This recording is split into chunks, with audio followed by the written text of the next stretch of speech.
Hello everyone and welcome to a Craftin Desert Divas new release highlight featuring the Inside Scalloped Circles die set. When you first receive your dies, you will notice that they are all connected by thin little metal tabs, and you're going to want to break these dies apart. Now, the circle dies you definitely want to break apart in this set. However, if you wanted to leave the smaller dies on the outside of them attached, you could do that if you're scared of losing them. I like to go ahead and break mine apart.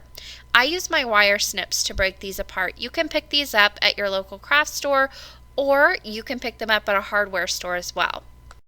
If you don't have wire snips, you can just bend these dies back and forth until they come apart on their own as well. That does take a little bit more time and a little bit more patience, but it is possible. Now, once I have all of my dies separated out, I am left with 3 different size scallop circle dies, and you can see these have stitching on the actual die itself, the scallop frame, and also on the outside cutting edge. I'm also left with 3 pieces to put together a flower, 1 little leaf, and then 2 fern leaves that are mirror images of each other. To cut these dies, I will be using my Big Kick, and I will be using the sandwich that is appropriate for wafer thin dies. You can use whatever die cutting machine you have, just make sure you use the wafer thin die sandwich that's appropriate for your die cutting machine. So let's take a closer look at the actual inside scallop circle dies. Now here's the largest die cut. This has stitching on the outside cutting edge as well as on the actual inside scallop circle frame that you get. The negative space is 4 inches. Then you have a 4-inch die cut with a 3.5-inch opening inside of it. And then you also have this little leftover piece that measures 3.5 inches. So you get 3 different die cuts with 1 run of a die. Here's a look at those measurements a little bit closer up. Now let's move on to the medium-sized circle.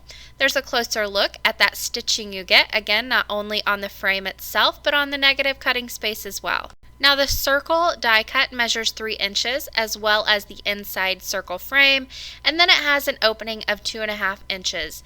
Then you have this little leftover piece that measures 2.5 inches as well. And don't just disregard that little leftover piece on the inside. It has some amazing possibilities as well. There's a closer look at those measurements that you get with the medium inside scallop circle die. Now finally, here's the smallest inside scallop circle die cut. Now again, you get stitching on the outside cutting edge as well as the frame itself. The outside cutting edge is 2 inches as well as the frame. The inside opening of the frame is 1 3/4 inch, as well as this little leftover piece is 1 3/4 inches as well. And here's a closer look at those measurements too. Now, if measurements are not quite your thing, like mine, I have a hard time envisioning sometimes, I want to show you how these stack up against an A2 sized card front. So here I have a black A2 sized top folding card base, and I just laid all of those circle die cuts over it to give you a better view of what they actually look like on a card front. Now, you also have these great little dies included in the set. These 2 fern leaves are 1.5 inch long each. Then you have these 3 little pieces, when combined make up a flower. This largest is 1 1/4 inch long. Then you have your next one, which is 1 inch long, and that little yellow die cut you see there is a 1/2 inch long. Now this little single leaf itself is just 3/4 of an inch long. And there's a closer look at the measurements in case I went just a little bit too fast. Now, like I said before, you can combine these 3 die cuts in the set to create this one flower. Now, all you need to do that is to layer up those die cuts. So I'm going to go ahead and start with the largest flower. Now, right in the center, you've got a little circle, and I'm just going to put a drop of glue. I'm using Glossy Accents, but you can use whatever liquid glue you have on hand. And I just put a little drop right in the center. Then I will overlay this medium flower right on top, making sure that I twist it so the leaves are in the center of the 2 leaves on the bottom. Then I'll go ahead and put a dot of glue on the center circle on it and overlay that little yellow die cut that is the center of the flower. You can combine these flowers with the leaves in the die set to frame out your inside scallop circle die cuts. Here you can see it fits not only on the larger one, but the smaller one as well, and it doesn't overwhelm. Here's a closer look at the flowers actually attached to the inside scallop circle die cut itself. Now, not only will these fit the frames, but it will also fit the outline of the cut as well.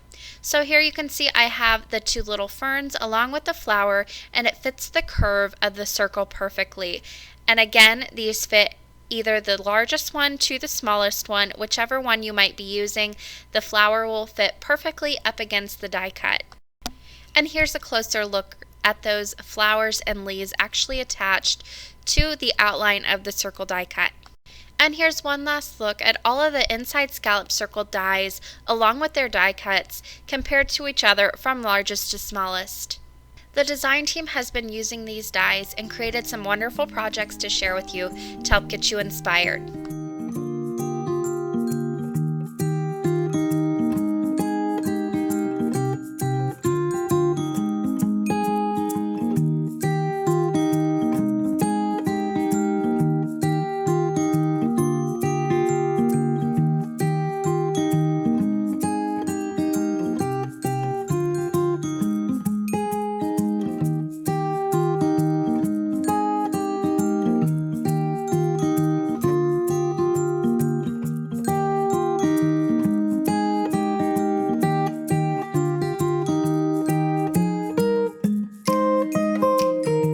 These dies are available in the Craftin Desert Divas shop.